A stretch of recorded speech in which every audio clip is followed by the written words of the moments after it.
बच्चों, आज आपको विस्तार का मैं लेसन 1 जो हूँ द थर्ड लेवल पढ़ाने जा रही हूँ, जिसे लिखा है जैक फिने ने। ठीक है, अब इस चैप्टर के बारे में चलिए देखते हैं। अबाउट द लेसन पहले पढ़ लेते हैं। The third level by Jack Finney is about the harsh realities of war. जो थर्ड लेवल जो चैप्टर है जिसे जैक फिने ने लिखा है, ये जो है लाइफ की जो हार्श रियलिटी है, जो मॉडर्न वर्ल्ड की हार्श रियलिटीज़ है, रियलिटीज़ मतलब वास्तविकता है, उसको जो है बता रहा है।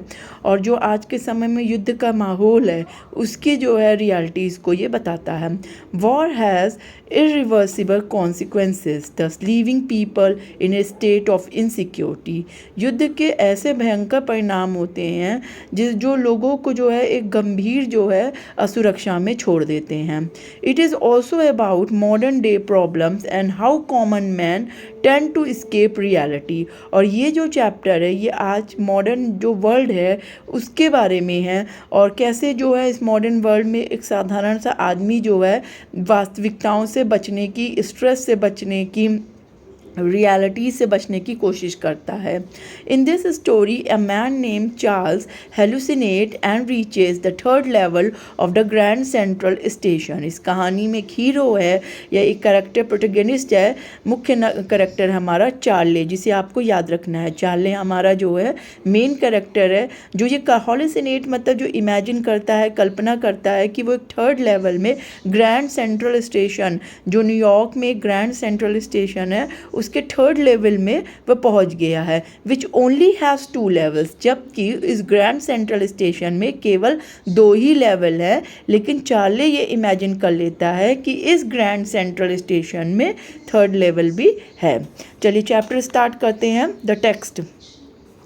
The president of the New York central and the New York new Haven and Hartford Railroad will swear on a stack of timetables that there are only 2। अब जो है न्यूयॉर्क और न्यूयॉर्क सेंट्रल के और न्यूयॉर्क के जो प्रेसिडेंट हैं हेवन, हैटफोर्ड रेलरोड मतलब जो सारणी होती है, जो चार्ट होता है रेल का, will swear on stakes of time table मतलब उस टाइम टेबल, उस सारणी की जो है, उस टाइम टेबल की जो है शपथ खा के कह रहे हैं कि देयर वर ओनली 2, कि इस ग्रैंड सेंट्रल स्टेशन में केवल 2 ही लेवल हैं। तो प्रेसिडेंट न्यूयॉर्क सेंट्रल और न्यूयॉर्क के जो प्रेसिडेंट हैं हेवन, वो हार्टफोर्ड रेल रोड्स है, उसमें जो टाइम टेबल है उस सारणी की, उस टाइम टेबल की शपथ खा के मतलब जो है कह रहे हैं कि इस ग्रैंड सेंट्रल में देयर आर ओनली 2, कि केवल 2 ही जो हैं लेवल हैं, फर्स्ट और सेकंड। बट आई से देयर आर 3, लेकिन मैं ये कह रहा हूँ कि इस ग्रैंड सेंट्रल स्टेशन में 3 लेवल हैं। अब मैं कौन है यहाँ पे? Charley. Because I have been on the third level of the Grand Central Station, क्योंकि मैं third level Grand Central Station के थर्ड लेवल पर भी गया हूँ। ये बात चार्ली कह रहा है। Yes I have taken the obvious step, हाँ मैंने निश्चित रूप से कुछ कदम चले हैं। I talk to a psychiatrist friend of mine, और ये बात वो अपने एक मनोवैज्ञानिक दोस्त को बता रहा है। अमंग अदर्स, उसमें अन्य लोग भी हैं, बैठे हैं। I told him about the third level at Grand Central Station, मैंने उसे जो है थर्ड लेवल के बारे में बताया जो ग्रैंड सेंट्रल स्टेशन पे है। And he sad it was awakening dream wish fulfilment, और उसने मतलब उसके साइकेट्रिस्ट फ्रेंड जो है उसने ये कहा कि ये तो एक ऐसी बात बता रहे हो, अवेकिंग ड्रीम जैसे जागते हुए सपना देखना, या फिर विश फुलफिलमेंट की कोई इच्छा जो बहुत सालों से पूरी नहीं हुई हो वो पूरी हो जाए।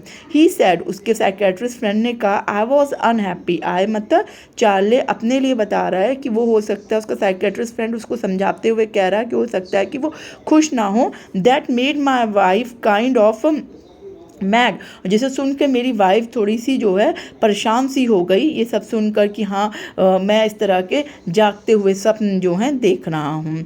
बट ही एक्सप्लेन डैट, लेकिन वो सैम ने मुझे एक्सप्लेन किया, जो उसका साइकेट्रिस्ट फ्रेंड है उसका नाम सैम है, और उसके फ्रेंड ने वो कह रहा है मुझे एक्सप्लेन किया, he meant the modern world is full of insecurity, fear, war, worry and all the rest of it. इसे मैंने अंडरलाइन किया है क्योंकि ये में जो है लेसन की मेन इम्पॉर्टेंट लाइन है जिसमें ये बताया गया है कि जो मॉडर्न वर्ल्ड है, जिस संसार में आज हम रह रहे हैं, वो पूरी तरह से असुरक्षा से, भय से, युद्ध से, चिंताओं से और भी कई तरीके की परेशानियों से भरा हुआ है। तो इसलिए ये स्वाभाविक है कि इस कठिनाइयों से बचने के लिए, इनसे थोड़ी देर के लिए छुटकारा पाने के लिए आदमी कोई भी इमेजिनेशन कर सकता है।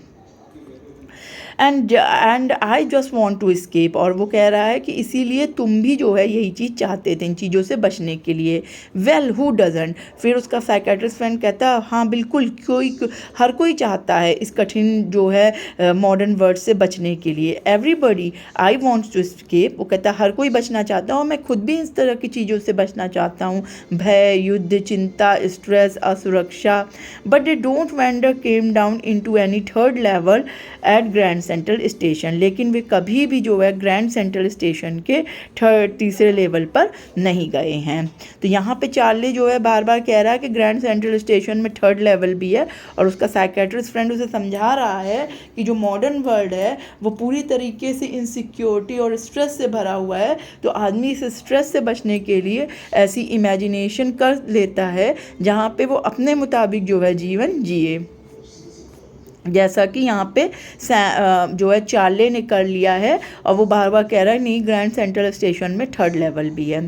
चलिए देखते हैं इसका आगे। But that's the reason he said and my friend all agreed, और वो मतलब उसका साइकेट्रिस्ट फ्रेंड समझाता है कि यही एक कारण होगा, और जो उसके और भी फ्रेंड्स जो वहाँ रहते हैं वो सभी इस बात से सहमत हैं। एवरीथिंग पॉइंट्स टू इट, हर चीज़ इसी बात की ओर इशारा कर रही है। दे क्लेम्ड, उन्होंने ये बात कही, माई स्टैम्प कलेक्टिंग फॉर एग्जाम्पल। अब चार्ले को जो था टिकट कलेक्ट करने का काम था, वो टिकट कलेक्टिंग का काम करता था। तो आप ये ध्यान रखिएगा, स्टैम्प कलेक्टिंग मतलब ticket collecting. Dates a temporary refuse from reality. अब ये मैंने टिक लगा दिया, अंडरलाइन करा। टेम्परेरी रिफ्यूज़ फ्रॉम रियलिटी का मतलब है कि कुछ देर के लिए वो वास्तविकता से अपने को बचाता था। वेल मे बी, शायद ये भी हो सकता है। चलिए आगे देखते हैं और वो क्या कह रहा है। But my grand father did not need any refuse from reality.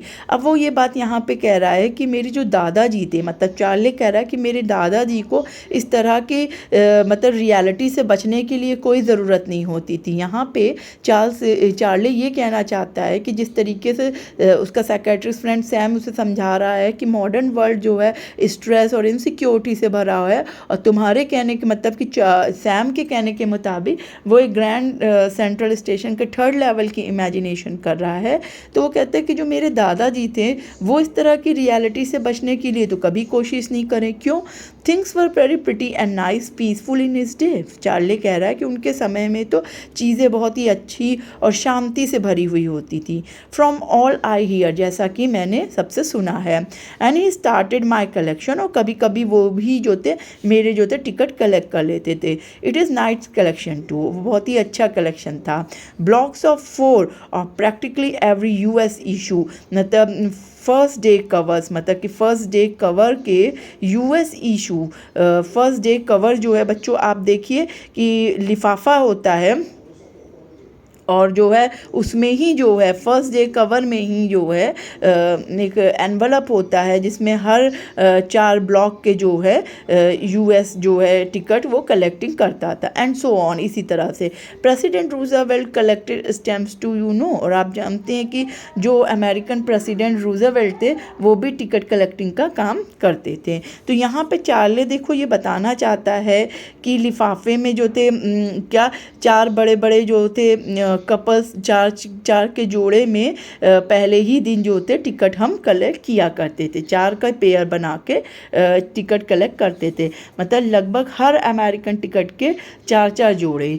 ठीक है, हर अमेरिकन टिकट के 4 जोड़े पहले दिन वो कलेक्ट करा करते थे। एनीवे कोई बात नहीं। Hairs what happen at Grand central. चलिए देखते हैं कि ग्रैंड सेंट्रल स्टेशन में उस दिन क्या हुआ। वन नाइट लास्ट समर, मतलब लास्ट समर मतलब पिछली गर्मी में एक रात क्या हुआ। चार्ली अपनी बात बता रहा है। I work late at the office, मैं रात में देर तक काम करता रहा। I was in a hurry to get uptown to my apartment, मुझे बहुत जल्दी थी अपने मतलब अपार्टमेंट जो है घर पहुँचने के लिए। So I decided to take the subway from the Grand Central, तो मैंने निश्चय करा कि मैं ग्रैंड सेंट्रल से सबवे पकड़ लूँगा। सबवे मतलब जो अंडरग्राउंड मेट्रो चलती है वो, because it's faster than the bus, क्योंकि ये बस से जल्दी मुझे मेरे अपार्टमेंट पहुँचा देगी। Now I don't know why this should have happen to me, और मुझे नहीं पता कि ये मेरे साथ ही ऐसा क्यों हुआ।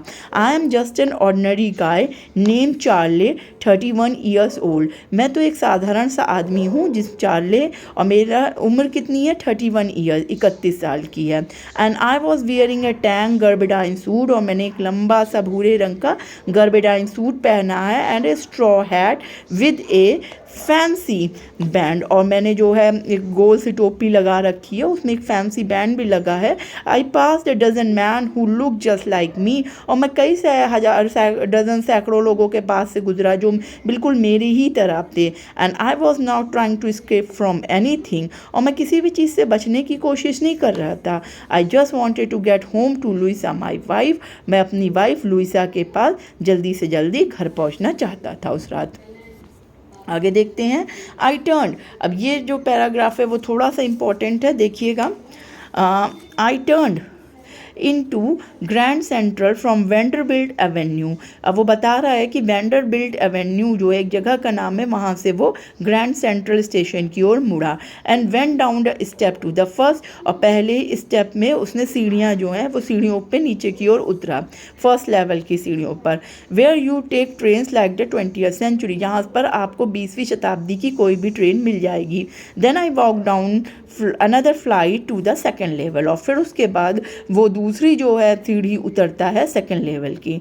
Where the suburban trains leave from, जहाँ से ट्रेन्स जो हैं सबर्न्स के लिए, सबर्न मतलब अंडर मेट्रो जो होती हैं वो ट्रेन्स जो हैं चलती हैं। फिर वहाँ से क्या होता है, वो जब चलता है तो duct into an arc doorway heading for, डग्ड into an arc doorway, बच्चों मैंने इसे अंडरलाइन नहीं करा है, इसे आप अंडरलाइन कर लीजिएगा कि फिर उसके बाद वो क्या करता है कि duct into an arc doorway heading, arc doorway मतलब मुड़े हुए, अर्धचंद्राकार, डोरवे मतलब कुछ मुड़ा हुआ सा दरवाज़ा जो है वो देखता है। Doorway for the time for the Subway, Subway मतलब उसी मेट्रो में उसी जगह पर वो एक अर्धचंद्राकार जो है दरवाज़ा कुछ खुला हुआ देखता है और वो उसमें जाता है। एंड गॉट लॉस्ट, और उसी में खो जाता है। डेट्स ईजी टू डू, और ये बहुत आसान है करना।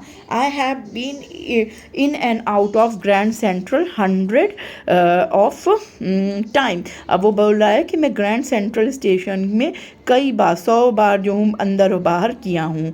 But I am always bumping into a new doorways and stairs and corridors, लेकिन हर बार मुझे जितनी बार मैं अंदर बाहर कर रहा हूँ उतनी ही बार जो है मुझे नया दरवाज़ा और नई सीढ़ियाँ, नया कॉरिडोर मिल रहा है। Once I got into a tunnel, एक बार मैं सुरंग में घुस गया, अबाउट अ माइल, जो कई लंबी मील की थी। And came into the lobby of the Roosevelt hotel, और वहाँ से मैं निकल के घूम के रूजावेल्ट होटल की लॉबी पे आया। Another time I came up in an office building on 46 street 3 blocks away, और 3 ब्लॉक की दूरी पे 46 स्ट्रीट्स मतलब 46वें मंजिल की बिल्डिंग पर मैं पहुंचा। तो यहाँ पे चार्ली ये बता रहा है कि वो ग्रैंड सेंट्रल में हज़ारों बार अंदर बाहर किया, एक बार तो घूमते फिरते टनल से कहाँ निकला, रूजावेल्ट होटल में। दूसरी बार वो 3 ब्लॉक की दूरी पर जो है एक 46 जो है स्ट्रीट की ऑफिस की बिल्डिंग पे जो है वो वहाँ से निकला। तो ये वो अपनी एक हेलुसिनेशन, एक इमेजिनेशन में खोया हुआ है, वो अपनी बात वो बता रहा है। समटाइम्स, कभी कभी आई थिंक, मैं सोचता हूँ, grand central is growing like a tree, कि ग्रैंड सेंट्रल जो है वो किस तरह हो रहा है, एक ट्री की तरह, एक पेड़ की तरह बढ़ता ही चला जा रहा है। पुशिंग आउट न्यू कॉरिडोर, हर बार एक नए कॉरिडोर्स आ जाते हैं, नई स्टेयर केसेस लाइक रूट्स, जिस तरह के पेड़ में जो होते हैं ना नई नई जड़ें निकलती हैं, इसी तरह से मुझे लगने लगा कि इस ग्रैंड सेंट्रल स्टेशन में नई नई जो है सीढ़ियाँ निकल रही हैं। There's probably a long tunnel, और निश्चित रूप से एक लंबी सुरंग है, that nobody knows about feeling its way, और कोई भी इसके बारे में अभी तक नहीं जानता है। Under the city right now, और ये शहर के नीचे की ओर है। On its way to the Time Square, इसका एक रास्ता टाइम स्क्वायर्स की ओर जाता है, and maybe another to Central Park, और दूसरा शायद जो है सेंट्रल पार्क की ओर जाता है। एंड मे बी अब कुछ पता नहीं, because for so many peoples through the year Grand Central has been exit, क्योंकि कई सालों से ये ग्रैंड सेंट्रल स्टेशन जो है लोगों के लिए क्या बना हुआ है, एक मार्ग बना हुआ है निकलने का, ए वे टू एस्केप, एक बचने का रास्ता। Maybe that's how the tunnel I got into, और शायद वही वो सुरंग है जिसमें मैं गया। But I never told my secretary's friend about that idea, लेकिन मैंने अपने सेक्रेटरीज फ्रेंड को इस विचार के बारे में नहीं बताया। तो यहाँ पे वो ये कहना चाहता है कि ग्रैंड सेंट्रल जो है एक ग्रोइंग लाइक अ ट्री, एक पेड़ होता है, उसमें लीफ निकलते हैं, उसकी रूट्स फैलती हैं, तो कई बार जितनी बार वो जो होता है चाले अंदर बाहर करता है तो उसे एक नए कॉरिडोर्स, नया स्टेयर्स मिलता है। और वो कहता है कि लोगों को इसके बारे में नहीं पता है, और फिर वो अंदाज़ा लगाता है कि हो सकता है पता भी हो, क्योंकि कई सालों से ना ग्रैंड सेंट्रल जो है एक बचाव का रास्ता बना हुआ है, जिसके बारे में, इस विचार के बारे में वो अपने दोस्त को भी नहीं बताता है। आगे देखते हैं। The corridor I was in began angling left and slanting downwards and thought that was wrong.